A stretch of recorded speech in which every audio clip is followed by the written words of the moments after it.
دلو اسپیسال خدای پنامه. السلام علیکم و رحمت الله و برکاتو. قدرمن زده کوونکو، دریم لوست ته یا دریم جلسې ته ښه راغلاست.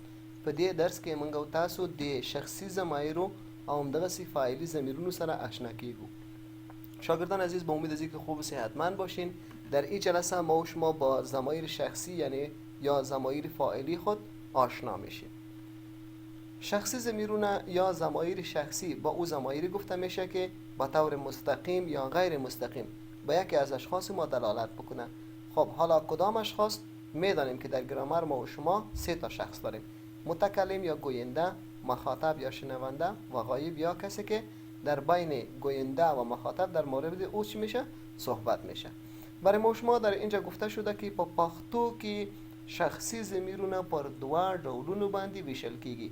یعنی در زبان پشتو ضمایر شخصی ما و شما به دو بخش تقسیم میشه. به کدام دو بخش؟ منفصل او متصل. خب ضمایر منفصل چی است و ضمایر متصل چی است؟ ضمایر منفصل یعنی ضمایر فاصله دار، یعنی اینها نه پسوند و نه پیشوند، هیچ کدامش در جمله واقع نمیشه. تل په جمله کې د فاعل یا مفعول په توګه کارول کیږي و همیشه در جمله من حیث فاعل یا مفعول چی میشه؟ استفاده میشه. او ځان ته دوی برخی لري و از خودش دو بخش داره. یعنی ضمایر منفصل یا ضمایر جدای ما و شما که مربوط به ضمایر شخصی میشه به دو بخش تقسیم میشه، به دو حالت تقسیم میشه. که دو حالت کدام حالت است؟ حالت اصلی و حالت مغیره یا حالت غیر اصلی. خب در اینجا میبینیم دوستان عزیز که ما و شما یک ضمایر منفصل داریم و یک دیگه هم ضمایر چی داریم؟ متصل داریم. البته نگفته نمانه که خود ضمایر شخصی ما و شما در قدم اول به دو بخش تقسیم میشن، یعنی ضمایر منفصل و ضمایر متصل.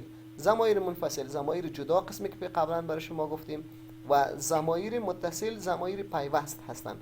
ضمایر متصل به امو پسوندهای تصریفی گفته میشه یا به او حروف گفته میشه که در آخر جمله در آخر ریشه فعل چسبانده میشه و فعل نسبت به یکی از ضمایر ما و شما چی میکنه؟ گردان میکنه. ضمایر منفصل در اصل قسمی که در تصویر میبینید شما به دو بخش تقسیم میشه، یعنی حالت اصلی و حالت غیر اصلی. حالت اصلی به مفرد شخص اول هست ز و حالت غیر اصلی از او چی است؟ ما. معنای دریش چی است؟ من. هم معنای ز من میشه و هم معنای ما. موگ در حالت اصلی هم موگ است، در حالت مغیره هم. معنای دریش میشه ما. برای جمع گوینده دلالت میکنه. تا حالت اصلی است با مفرد مخاطب و حالت غیر اصلی از چی است؟ تا. معنای هر دوی از کلمه چی میشه؟ تو.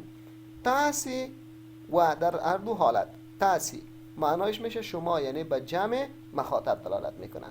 دای حالت اصلی است، ده حالت غیر اصلی است. این ضمیر برای مفرد شخص سوم مذکر استفاده میشه. معنای درش میشه این مرد. دا یا دی به معنای این زن است که این به مفرد سوم شخص مؤنث استفاده میشه و دوی در هر دو حالت دوی هست، شکلش تغییر پیدا نمیکنه که به معنای چی است؟ اینها هست. قسمی که شما متوجه شدین با رنگ سرخ مفرد شخص اول، مفرد شخص دوم و مفرد شخص سوم با نشانی شده با رنگ سرخ. این به این معناست که تنها مفردها حالت اصلی و حالت مغیره دارند، جمعها حالت اصلی و غیر اصلی ندارند. مثلا جمع شخص اول موک در هر دو حالت موک است، جمع شخص دوم تاسی در هر دو حالت تاسی هست، جمع شخص سوم دوی در هر دو حالت چی است؟ دو است. حالا بحث دیگه چی است؟ بحث دیگه ما و شمایی است که اگر ما و شما بخوایم جمله را با ضمیر فاعلی ز شروع کنیم، ما حتما باید جمله خود با میم ختم کنیم. مثل که در فارسی است، اگر بگیم من کار میکند، میگیم جمله ما درست نیست. چرا؟ زمانی که جمله ما و شما در فارسی با من شروع میشه باید با چی ختم شود؟ با میم ختم شود. من کار میکنم، این جمله درست است. در پشتو هم عین حال، اگر جمله با ز شروع شود با چی باید ختم شود؟ با میم باید ختم شود. و اگر جمله ما و شما با موک شروع شود با واو ختم شود. و اگر جمله با ت شروع شود باید ختمش با یای عقده شود که به شکل ای تلفظ میشه. به شکل چی؟ به شکل ای. اگر جمله با تاس شروع شود باید با یای امریه خلاص کنیم جمله خود که به شکل ای تلفظ میشه. و اگر جمله با دای شروع شود که معنایش این مرد هست باید جمله خود را با چی ختم کنیم؟ باید جمله خود را ما و شما با یای سرگند ختم بسازیم که به شکلی ای تلفظ میشه و به می ترتیب اگر با دا شروع شود و اگر با دوی شروع شود در مجموع به شخص سوم ما و شما پسوند تصریفی چی را داریم؟ یای سرگند را داریم. خب درس ما و شما در این جلسه به پایان میرسه. در این جلسه ما و شما فهمیدیم که ضمایر شخصی ما و شما باز ضمایر است که به یک از اشخاص دلالت میکنه و 3 تا شخص داریم: متکلم یا گوینده، مخاطب یا شنونده و غایب یا غیبت شونده. بعد ضمایر شخصی ما و شما به 2 بخش ضمایر متصل و منفصل تقسیم میشه. منفصل یعنی فاصله دار، متصل یعنی پیوست. خب ضمایر منفصل کدام ضمایر بودن؟ ضمایر منفصل ما و شما از لحاظ حالت به 2 بخش دیگه باز تقسیم میشد که یک حالت اصلی بود و یک حالت غیر اصلی. حالت اصلی ز، حالت غیر اصلیش ما، حالت اصلی ت، حالت غیر اصلی تا. حالت اصلی بر شخص سوم دای، حالت غیر اصلی چی میشه؟ د. حالت اصلی برای مؤنث دا و حالت غیر اصلی د. جمعشان حالت اصلی و غیر اصلی ندارد. بعد خواندیم که اگر جمله با ز شروع شود باید با میم ختم شود.